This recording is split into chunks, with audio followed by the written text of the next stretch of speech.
3D printed gun pioneer in jail on sex assault charge.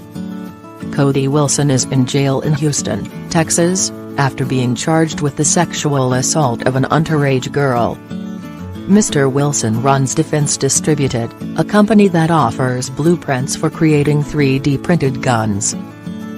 He was deported back to the U.S. from Taiwan on 22 September, having traveled there after a warrant was issued for his arrest. In August, a 16-year-old said she had been paid $500 £380 to have sex with him at a hotel in Austin.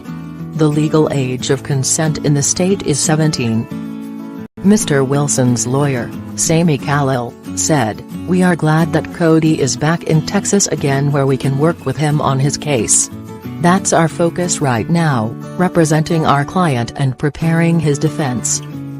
If found guilty, Mr. Wilson faces up to 20 years in prison.